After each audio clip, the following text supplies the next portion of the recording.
The sorrowful sound of the guitar, a story of brotherhood and betrayal. Hello everyone, today we will explore together a meaningful story about brotherhood, kindness, and the power of music. In this video we will follow the journey of Prince Tianhu, a man with boundless kindness, facing the fierce challenges of life. The story will take us through many emotions, from joy to sadness, from betrayal to unconditional love. Let's listen and feel the valuable lessons about kindness, forgiveness, and the power of art in healing the soul. Hope you have fun with this story. The sorrowful sound of the guitar, a story of brotherhood and betrayal. Once upon a time, in the kingdom of Emperor Lasha, two twin princes grew up with opposite personalities. Prince Tianhu, with his kind heart, was always a trustworthy friend to everyone. On the contrary, Prince Akhu was cruel and often tried to provoke his brother. As the two princes entered adulthood, they began to see the world around them with different eyes. One day, Prince Tianhu witnessed a heartbreaking scene of life. Some set bird traps, others set fishing nets. Here someone butchered cattle, their starlings hunted mantises, while mantises hunted dragonflies. This cruel food chain made the prince realize that every living thing cherishes its own life. But at the same time, this life must depend on the death of other living things. Seeing this scene, Prince Tianhu's kind heart was moved. He decided to ask his father for all the treasures of the kingdom to help the people in need. When the treasures were exhausted, he did not hesitate to propose a daring plan, risking his life to dive to the bottom of the sea to search for precious pearls, despite the extreme anxiety of his father and queen. Hearing that his brother was about to set out in search of jade, Prince Evil Friend had a dark idea. Without evil, nothing can be accomplished, he thought to himself, and asked permission to accompany his brother. Good Friend, though knowing that his brother had no good intentions, still tried to stop him. Your life is important, you should not risk following me. But Evil Friend insisted, living without satisfaction is useless. Finally, the two brothers set out together, beginning their dangerous journey. After many hardships and challenges, with a kind heart and strong will, Prince Tianhu finally found the ruby pearl. When the two brothers returned to the shore, Tianhu shared with his younger brother, "Now on the way back, when I sleep, you watch over me. When you sleep, I watch over you. The prosperous life of all people lies in this pearl. Remember this well." Those sincere words could not move Akhu's dark heart. One night, while the two brothers were resting on a dangerous road, Akhu carried out his dark plan. He secretly found two sharp sticks and stabbed his sleeping brother straight into the eyes. The quiet night was suddenly torn apart by Tianhu's painful scream. The pain was like sharp needles piercing his eyes, waking him up from his deep sleep. In a moment of panic, he called out his brother's name, but only his own echo responded from the endless darkness. Tianhu's hand groped in the dark space, faintly hoping to find traces of his brother. My brother must have been robbed and killed, that thought flashed through his mind, causing his heart to feel as if it was being squeezed. But then, like a lightning bolt tearing through the night, the painful truth gradually appeared in his mind.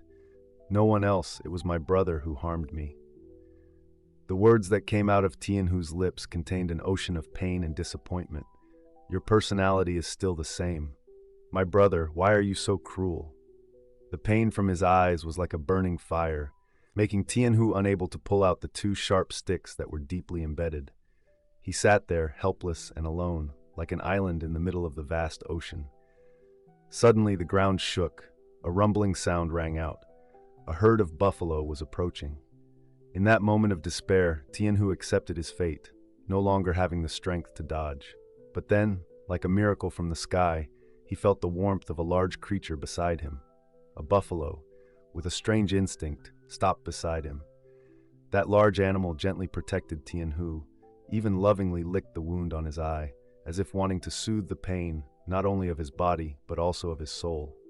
When the sound of the buffalo herd had just subsided, the silence was suddenly broken by a warm, worried voice. "Who is this? Oh my God, why are your eyes so injured?" The buffalo looked at its owner, its eyes seeming to beg for help. Tianhu, despite being in extreme pain, still felt a glimmer of hope when he heard the human voice. But his noble nature and caution made him decide to hide his identity. With a weak but sincere voice, he replied, "I am just a beggar. Someone harmed me while I was sleeping, and now I can't find my way home." Those words, along with the pain clearly visible on Tianhu's face, touched the stranger's heart. Without asking any more questions, the person quickly acted, gently plucking the sharp sticks out of Tianhu's eyes, then skillfully applying medicine to the wound. And then, as if urged by some invisible force, the person decided to take Tianhu home and take good care of him. This is perhaps the beginning of a new journey where compassion and sacrifice will be tested and perhaps rewarded. In the small house of the cowherd, a touching story of kindness and rising from adversity is gradually revealed. Tianhu, a once glorious prince but now blind and wandering, has found a new home here. With each passing day, the emotional bond between him and the cowherd's family grows stronger, like green shoots taking root deep in the ground. However, in Tianhu's noble heart, there is still a lingering feeling of remorse, not wanting to become a burden to those who have taken care of him. One afternoon, when the sunset cast its last golden rays on the thatched roof, Tianhu spoke softly, his voice filled with gratitude. "Please have mercy on me. I want to earn my own living. I dare not bother your family any longer." Those words were like an arrow piercing the coward's heart. He looked at the blind young man before him, feeling the nobility emanating from each of his gestures and words. With a voice full of emotion, he replied, "No, you stay here with us. We will share simple meals together. I cannot bear to let you go." The conversation continued over and over again, like a repetitive melody, until Tianhu finally agreed to stay. But he did not want to just receive without giving. With a sudden idea flashing in his mind, he proposed, "Can you lend me a guitar? I want to use music to make a living and repay your kindness." That request was like a small seed, containing the potential of a great tree that would grow tall and provide shade for everyone. The next day, when the sun had just risen, Tianhu was already present at the crowded market. The noise of the market suddenly quieted down when the first notes of music sounded from his guitar. His talented hands, though no longer visible, still glided skillfully over the strings, creating wonderful melodies. Each note was like a story, a confession, a whisper of the soul. He played the music of his life, the hopes that seemed to have died, the pains that still smoldered, and the dreams that still burned even though they had not yet come true. Tianhu's guitar sounds seemed to have magic, touching everyone's hearts, making them stop, listen, and then share with open hearts. Over time, Tianhu's music became an indispensable part of the lives of the people in the area. From innocent children to white-haired old people, everyone wanted to hear him perform. His music was not only a means of earning a living, but also a bridge connecting people. Thanks to that, Tianhu could not only support himself, but also help the buffalo herder's family, repaying their kindness. Through music, he found a new meaning in life, bringing joy and comfort to those around him. Although his eyes had lost their light, in Tianhu's soul, a flame of hope and kindness still burned brightly, guiding him and warming everyone's hearts. One evening, Tianhu's zither resounded, enchanting and stirring the soul of a mysterious beauty. The melodious sound seemed to touch the deepest strings of her soul, causing her to suddenly wake up from the dream of life. The beauty asked, "Who are you?" Tianhu asked again, "Who are you?" The girl continued, "I will tell you, but who are you?" Tianhu replied, "I am a beggar asking people for alms with the sound of my lute, don't you see?" And Tianhu sighed, "I must have been too harsh on my guitar. But besides making a living, thanks to it, I have breathed out my talent." "Who are you?" "I am a princess." The beauty spoke quickly and examined Tianhu's expression, but he remained calm. "Princess of?" The princess replied, "Of King Subak." Tianhu suddenly realized that he had been living on the land of a vassal and was sitting before his fiancée, whom he had never seen. But he remained silent. The beauty gave him a tail of gold and said goodbye. "I will come to see you tomorrow." Tianhu did not pay attention to that saying. He calmly went home. Princess Shibo was determined that she could not be far from the sound of that zither. She was timid by nature, but today she was bold. After dinner, she solemnly told her father and mother her intention. After hearing this, Emperor Shibo was very angry. "Are you crazy? Did you forget you are the fiancée of Prince Tianhu? I beg my parents to love me." Emperor Shibo did not listen anymore. But the next morning, she packed her things and left. She arrived at a time when the sound of her zither was rising with the peaceful light of the universe. She listened with rapt attention, absorbing all the sounds that had spread out into space. When the zither stopped, she said to him, "Let me talk, Thor." "Who is it?" "Here I am, Princess of the Silver Lion King." What does the princess want to say? She was sincere and earnest, forgetting all reserve. She disregarded those around her. "I will follow you." "Princess, follow me? How can I follow?" And, "Princess, follow a beggar? I have decided my father cannot stop me anymore." At the same time the two were talking in the palace, Emperor Shibo was very angry. He wanted to order the immediate execution of the beggar whose music touched his son's heart. But he thought, "I went incognito to see how my son felt," making a big deal out of it just now. Mingling with the crowd listening to the music, he saw clearly and was suddenly startled. Why does it look like Prince Tianhu? Strange, no way. But that face, he immediately thought of a plan. He called a loyal messenger and said, "You go and pay your respects to Emperor Lhasa for me, and ask after Prince Tianhu." That very day, the messenger set out. Master Bach lay in wait. It was late afternoon. The queen said, "The emperor sent someone to take the child back. Why did he leave it like that? Why bring it back? Consider it gone. But scandal. So what? If we catch him, will the scandal end?" The emperor and his wife, Subak, thought that this was a bad thing. Customs and the masses said that this was a bad reputation. But strangely enough, those who heard the sound of the zither and saw Tianhu's appearance, they only knew the truth. They did not know his title as a prince. They all admired his virtue.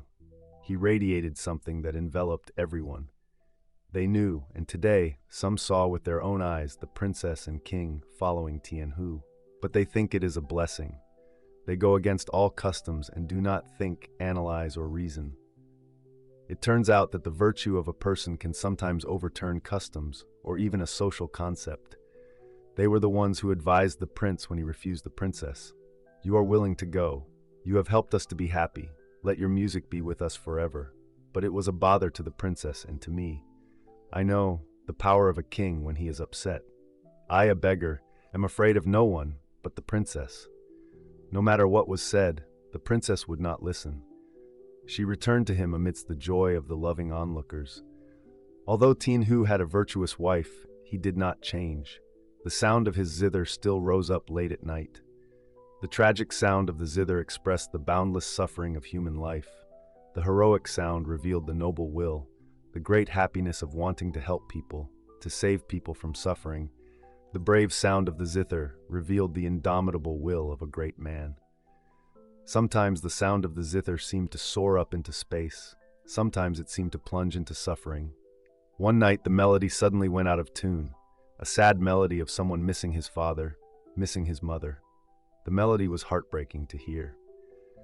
The princess lived next to him, her heart rising and falling to the rhythm of his lute. She was surprised. That person, that music, the princess thought. Very suspicious. She cried, "You hid it from me." Strange. Why, I am not a beggar. What is this? I'm so miserable. You hide your whereabouts. You tell me clearly. Our hearts are not broken. Why do we hide it from each other? Do you think a beggar can't play perfect music? But I heard, your voice, your heart are definitely not as you say.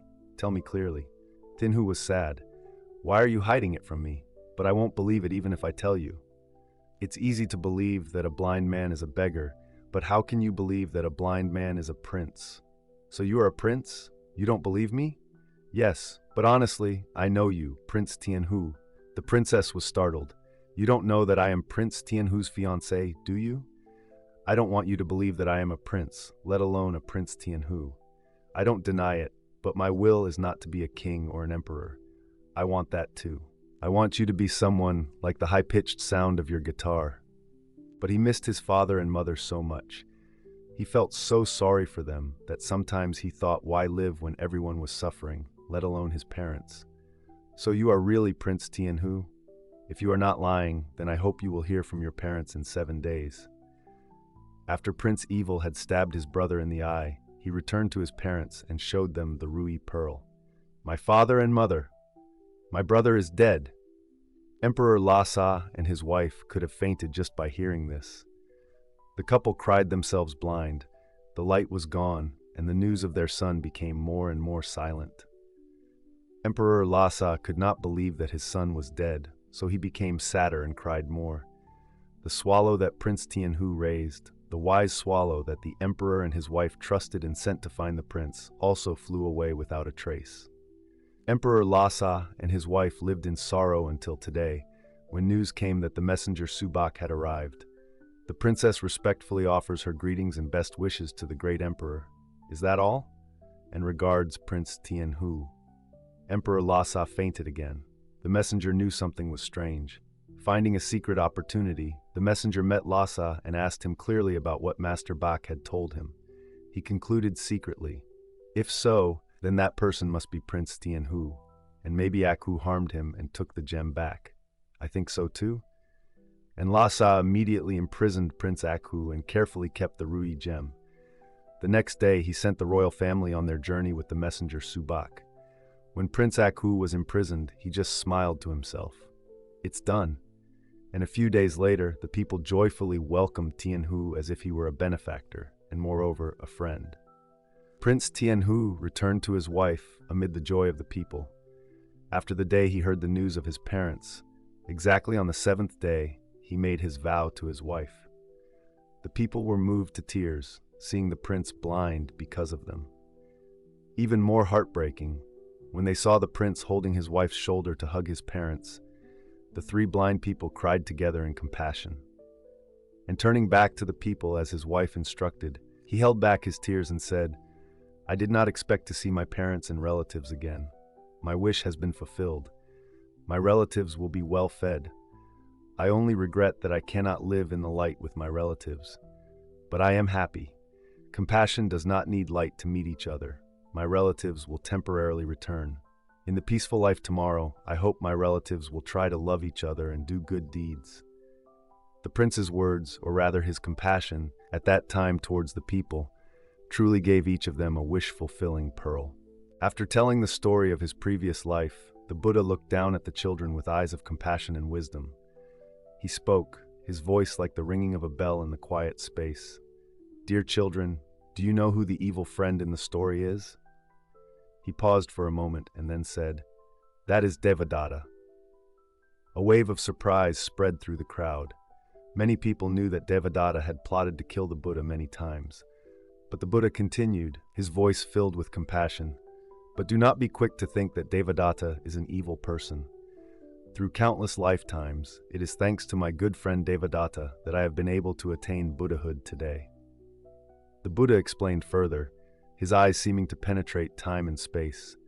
Deva used countless miraculous means, even seemingly negative actions, to urge me to generate bodhicitta, diligently practice bodhisattva conduct, and finally attain the supreme, perfect enlightenment. The Buddha's words were like a profound lesson in looking at everything in the light of wisdom and compassion. Suddenly, the Buddha turned to his closest disciple. Ananda, please go down to hell to visit Devadatta on my behalf. Although surprised, Ananda respectfully obeyed. When he met Devadatta in hell, Venerable Ananda respectfully said, the world-honored one respectfully greets you. Devadatta asked again, is it easy for the Buddha to teach? Are there many enlightened beings? Ananda replied, many and very easily. Devadatta said, then I am satisfied. Ananda asked again, is it very miserable in hell? Devadatta asked again, is the person who enters the 3rd dhyana happy? Ananda replied, the greatest joy in the world, a pure joy from inside to outside. Devadatta replied, I am in hell as in the 3rd dhyana. When Ananda returned to report, the Buddha taught, the great bodhisattva guides sentient beings with great expedient means, enduring great suffering without seeing any suffering or happiness. This teaching is like a ray of light, illuminating the nature of the boundless compassion and transcendent wisdom of the bodhisattvas. Finally, the Buddha concluded, his voice filled with gratitude and wisdom. My children, it is thanks to good friends that I know how to be grateful and repay my parents and all sentient beings. It is thanks to good friends that I can help sentient beings attain Buddhahood. Therefore, my children, always remember and repay the kindness of good friends. This teaching serves as a profound reminder of the importance of gratitude and the connection between all sentient beings on the path to enlightenment. The story, The Sorrowful Sound of the Lute, is not only a story about brotherhood and betrayal, but also a profound lesson about Buddhism. Through this story, we can draw 3 valuable lessons. 1. Compassion and unconditional forgiveness. The first and most important lesson we can learn from this story is the power of compassion and unconditional forgiveness. Prince Tianhu, despite being betrayed by his younger brother and causing him great suffering, did not harbor resentment or seek revenge. On the contrary, he remained kind-hearted and was willing to sacrifice himself for the happiness of others. The Buddha taught that compassion is the foundation of Buddhist teachings. In the Dhammapada, the Buddha said, "Hatred does not cease by hatred. Hatred ceases only by love." The story of Prince Suddhodana is a vivid illustration of this teaching.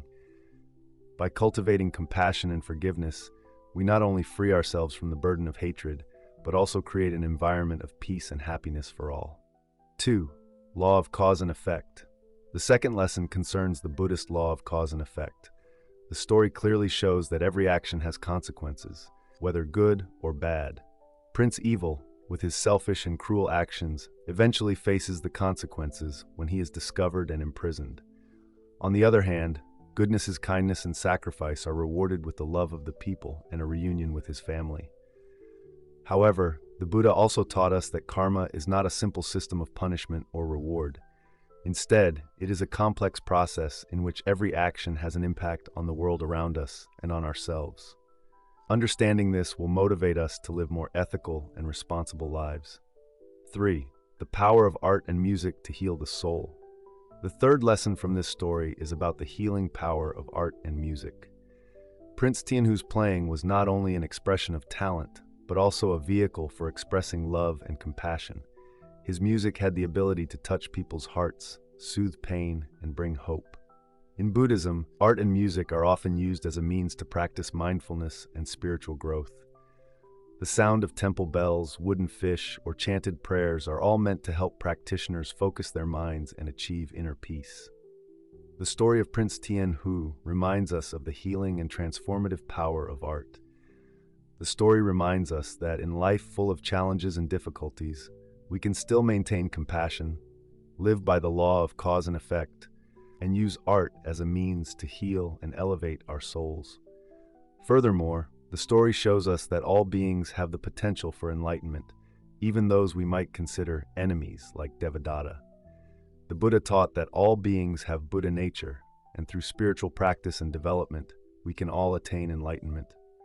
Ultimately, the story emphasizes the importance of recognizing and appreciating the good friends in our lives, those who help and guide us on our spiritual path. Sometimes these people can appear in unexpected forms, even in the form of challenges or difficulties that we face. When we apply these lessons to our daily lives, we not only improve ourselves, but also contribute to creating a better world filled with compassion and understanding. This is the ultimate goal of Buddhist teachings, to liberate ourselves and help all sentient beings to attain enlightenment. Dear ladies and gentlemen, you have just listened to a video from the Buddhist Folktales collection, which is broadcast at 7 p.m. every Tuesday, Thursday, and Saturday on the YouTube channel Buddhastory Master You. We sincerely thank you for watching. To not miss the upcoming episodes, please remember to subscribe to the channel and turn on notifications. If you find the content useful, please share this video with your family and friends. Your feedback is very valuable to us. Please leave a comment below the video so we can discuss and share together. Thank you, and we look forward to seeing you in the next video. Namo Sakyamuni Buddha.